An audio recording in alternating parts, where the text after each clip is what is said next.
Brilliant. So Seconds Out, delighted to be joined by Adam Martin, professional trainer and manager, of course. How you doing? Yeah, good. Thanks, Dan. How are you? Yeah, good. How's lockdown been treating you? Yeah, all right. Same as everyone else, really. A bit of a nightmare. So we've got 4 daughters between us, me and my wife, and one of my stepdaughters, Louisa, has bad asthma and stuff. So and she had pneumonia before, so she's not allowed out at all. So we had to be careful around her. But everything seems to be slowly going back to normal now. Bit by bit. Just start off, because there's people out there, hard as it may be to believe, who don't know you and your experience in the sport. So just start off by telling us how you first got into boxing. I believe you were about 17, 18, is that right? Yeah. I first got in all my family boxed, really.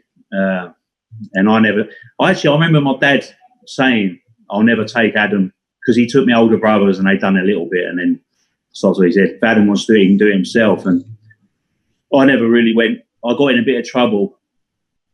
Nothing major, but I got in trouble. And Dad said, you better go to the gym. So I went, joined a boxing club.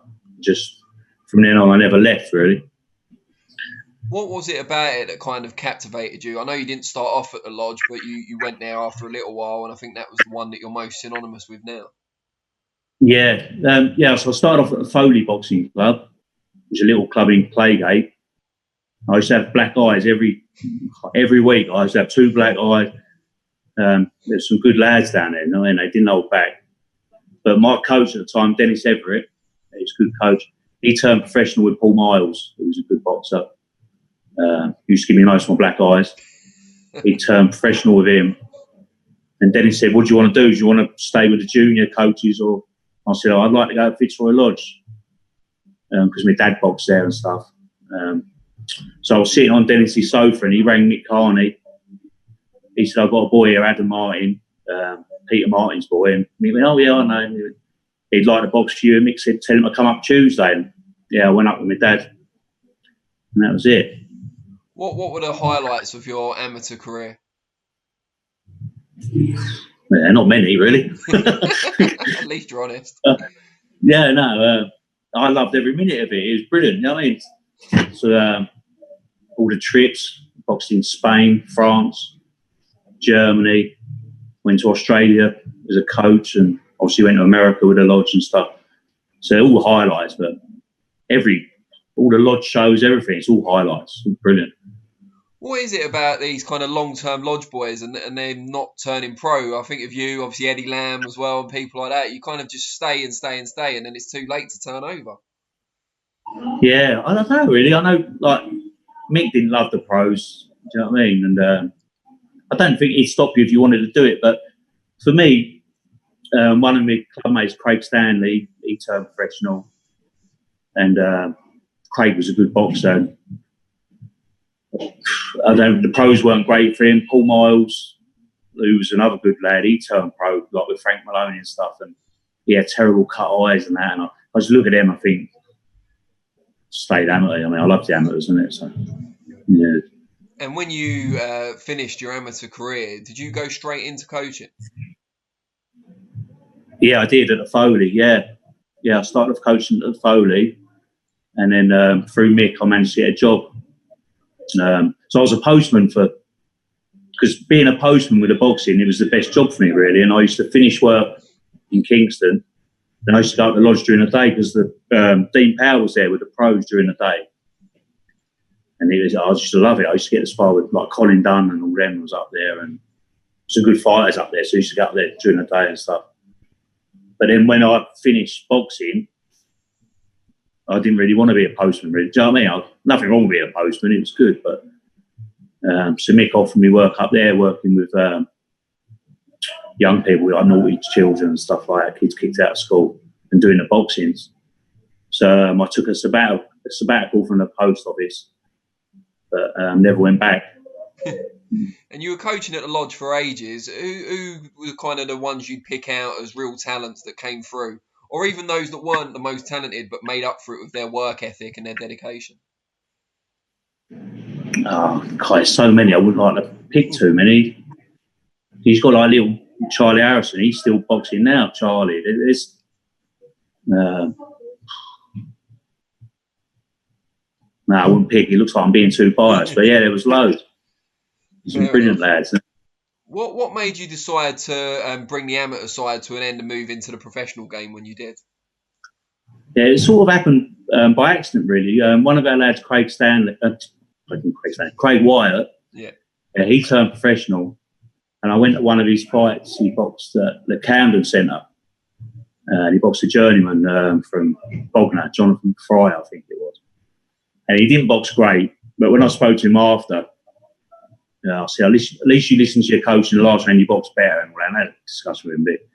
He basically said, why don't you coach me then? So I ended up doing it to help Craig. But it's one thing went from another. And I think I had Tony Owen, Danny Parsons, just built from there, really. What are the key differences from your role in terms of from the amateurs to the pros? How has it changed? For me, it's more time. Like Sid Khan from Earlsfield, like I talk to him like most days, really, or nearly every day. And he used to say to me, how'd you playing at it? Because I was like working, I was running a games project, like a young people games project. I was in Hackney. I'd done a degree, like a distance learning degree, like a youth work degree. And I was training Craig. I was doing the matchmaking still for the lodge. And I was just rushing everywhere. And Sid used to say, how'd you playing at it, mate? You're going to do it properly. So as soon as I got a chance to do it full time, I thought I'd have a go at it properly. So there's like a lot of this with the availability, you know. And how is it different now? Is it just you get more kind of one-on-one time with the fighters and you can concentrate a bit more on the technical aspects of training? Yeah, definitely. That. Yeah, with the amateurs, I remember, God, the amateur coaches, they're brilliant. It's like, it's so hard running a gym when you've got like 30 odd lads in there and you're trying to, you know what I mean? It's proper hard, but with the pros, you've got less than them and you can spend more time with them. It's definitely better. How many pros are you currently working with, both as a trainer and as a manager? About eight at the moment. I manage a few. Yeah, I manage a few for my friend Roy Connors, who's a pro coach. Yeah. Is that kind of a good number for you, or have you got capacity to have more, or would you rather less so you can dedicate more time? What do you think? It's all right at the moment. It's all right. Yeah. You know what it's like with the boxing? Before, I remember thinking I had too many, and then a couple would drop off and say, nice. You know what I mean? Tell us about how you went from your own gym to moving into the boxing booth gym with Adam Booth's stable. It's obviously a great facility, but how did that all come about? Yes, well, I've got a really good friend I went to school with and stuff like that. He used to box for Kingston. He was a boxing man and stuff, and he's helped me out a lot and stuff. And he was helping me look for a gym. So we was looking for a gym for ages, and it was hard. It's not as easy as you think finding a blooming gym. So then we thought we found one. Then we knew Adam was having to leave, like, to box because it was closing down and stuff like that. So we said, what about Adam moving in with us? So that's H. Can you hear it? Yeah. I think so we had we had a couple of meetings and stuff like that. Couldn't think, because we're both called Adam, finding a name was just hard work. So yeah, it's boxing booth gym. So obviously he's got a good name, and for the commercial side and stuff like that, so it just works. Yeah. And how did you kind of go about how the gym would be run between the two of you? Because obviously you've both got your own stables of fighters. They'll be mixing at some point. How does that kind of all organise itself? I don't know, really. I mean, me and Adam talk and stuff, and so we wouldn't have too many in the gym at the same time. But everything at the moment's working out fine. I'll be honest with you, it's helped my lads. Like, they've come on leaps and bounds. My ones who can get up during the day, that is, because someone train the evenings. But you think Dan Morley, he's been out of spar with Josh Kelly, and the German lad you interviewed the other day, Abbas Barrow. Yeah, he's done a couple of spars with him, and it's been brilliant for Dan. Do you know what I mean? It's good from just seeing, like, if you watch Michael Condon train and stuff like that, realise the levels and what you have to do to be that good. Like, it's brilliant for them, man. Describe for people out there what a typical day in your life looks like in the gym. So it's long days. So you get, because you got to do the commercial side of the gym as well, like pay the bill and stuff. So we open up at 6 o'clock in the morning. Yeah, 6 o'clock in the morning. We do sessions before work. People train before work, circuits and boxing. Do personal training, and then the professionals come in about 10:30, leave about 2 p.m, and then we've got open gym where people can come and train and stuff like that. And some of the pros train. It's a bit of a mixture. And then in the evenings, from about 5:30 p.m, we have classes, and it finishes about 9 p.m. So, and are you there for all of that time? Yeah, Jesus. at the moment, yeah. Your family must hate it. Yeah, to be honest, my wife's really supportive. Luckily, so I had like a health issue. Was it over a year ago? It's like, you know what I mean? It makes you realise, like follow your dreams and go for this. That's what we've done. How's the kind of day-to-day operations been affected with the lockdown restrictions and stuff? Have your lads been able to keep doing stuff at home, and how's that worked in terms of keeping in touch and getting them doing stuff? Yeah, I'll be totally honest with you. At first, because we got like obviously a WhatsApp group and stuff like that, and we was all on it. They were sending their videos of blah blah and this and that and weights and stuff like that. But the more it went on, people were getting a bit fed up with it and everything. But it's starting to change now. So they're training now, the pros, obviously with the social distancing, no contact on. I think the board, like yesterday, said still no sparring. So, but like, at least they're back in the gym. Well, that's the thing. I mean, I suppose it's difficult for a gym like yours at times it has been a public gym, of course, but at the moment it's just going to have to be private for the boxers. Yeah. So you haven't got that money coming in that you would normally get from the general public, which must make it a bit tighter. Yeah, exactly, yeah. But everyone wants to train. Everyone's asking when they can train and stuff like that. So tell us a bit about your stable at the moment and who we should be looking out for. Jermaine Brown, super middleweight, you interviewed the other day. He's a talent. Just needs a break, really. You know what I mean? 9-0 now. Southern Area champion. The kid can fight. He just needs a break. Hopefully, it'll come soon. And he's fit as well, so he's ready to go. So hopefully, what's going on now might create opportunities.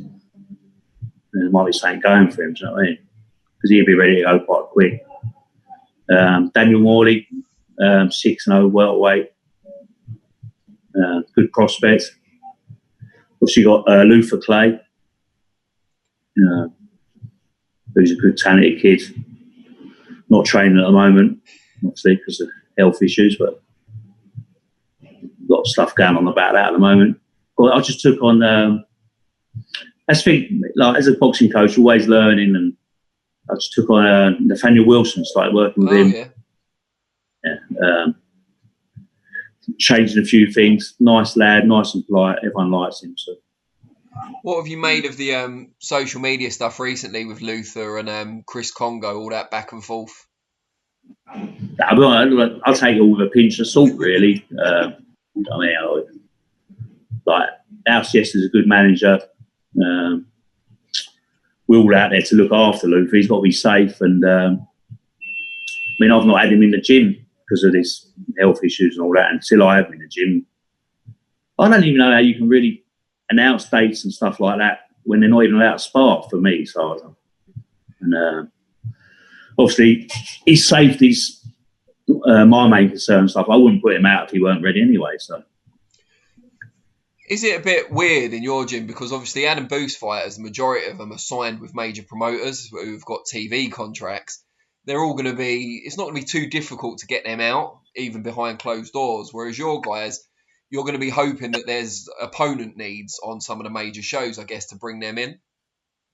Yeah, definitely, yes. We're talking about small shows. not till next year and stuff, are they? So my lot, who knows? I guess especially for Dan, because he's a bit of a ticket seller, isn't he? Yeah, Dan can sell tickets. Dan had a big fight coming up. It was like a 50-50 fight with a kid called Aaron Collins. Oh, okay, yeah. Yeah, and it was like Dan's 6-0, he's 5-0 or 6-0, whatever he is. But it was a good fight because they both sell tickets. They had a chance for them to make a few quid, have a good fight, you know what I mean? But see, that's what's going to happen with that now. How long are you going to have to wait for that? So is it going to be a case where a lot of your lads are going to have to be ready to go at short notice, and perhaps fights that you might not have been willing to take 6 months ago when you had a few more options, you might have to consider? Yeah, I'll consider everything. Like, yeah, I'll definitely consider everything. But there's no rush. They're still young. Do you know what I mean? They're not like, there's no need to panic with them. I wouldn't say nothing too stupid. I'm just thinking more financially. Are they going to be able to go the rest of the year if Small Hall's not back until next year? Are they going to be able to go the rest of this year without a fight? Like, yeah, I'll be honest. All my lads work. They all work. They've all got jobs. Like Jermaine's a plumber.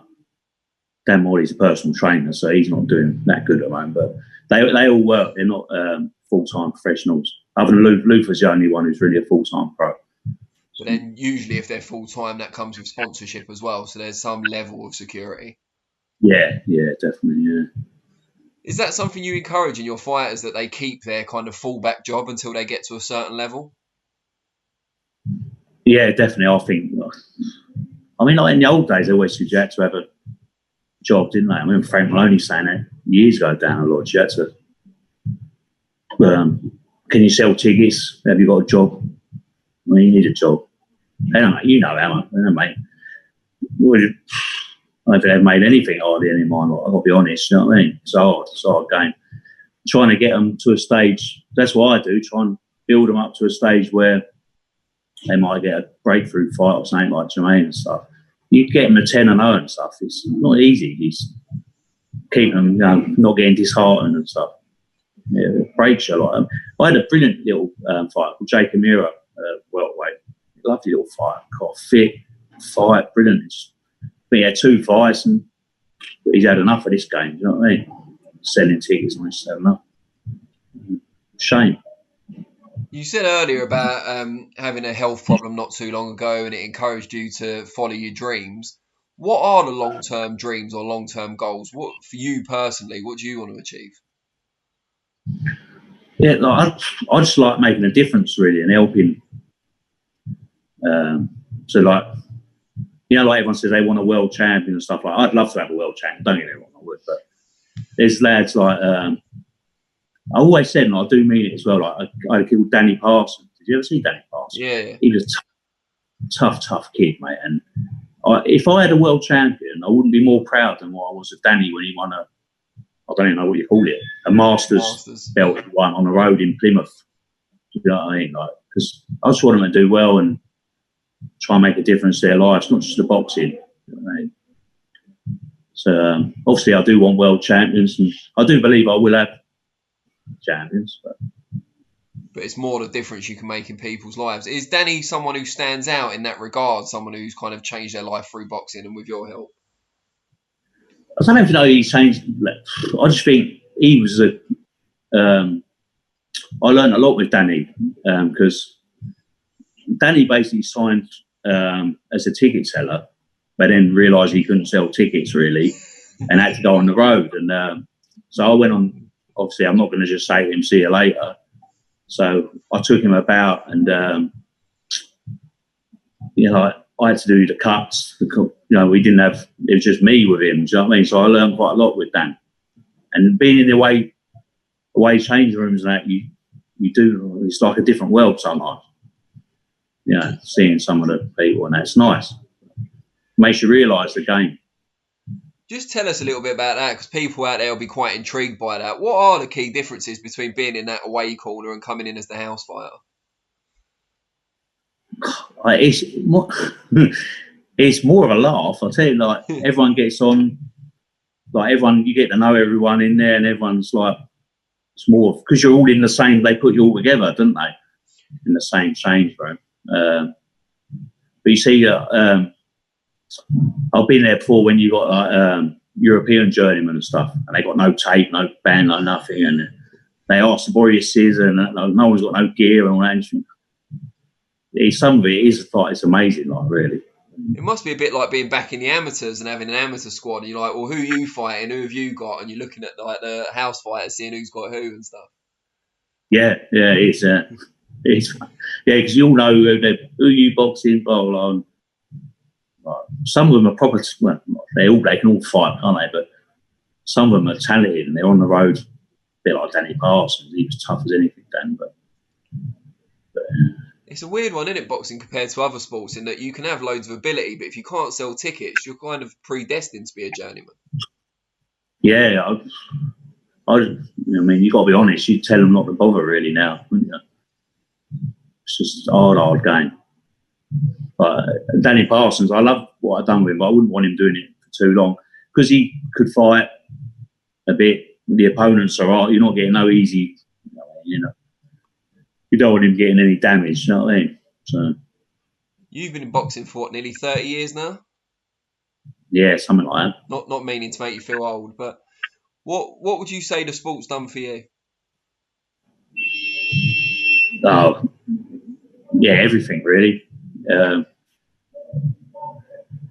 Yeah, everything. It's brilliant what it's done for me. Just the people I've met. You know, I look up a lot to the amateur coaches. I know like everyone look at the pro coach, but like your Mick Delaney's at Del Youth, Steve Iser, Sid Khan, all that. There's loads of them, but I probably look up to them people. You know, it's like they're the real like heroes in the sport to me.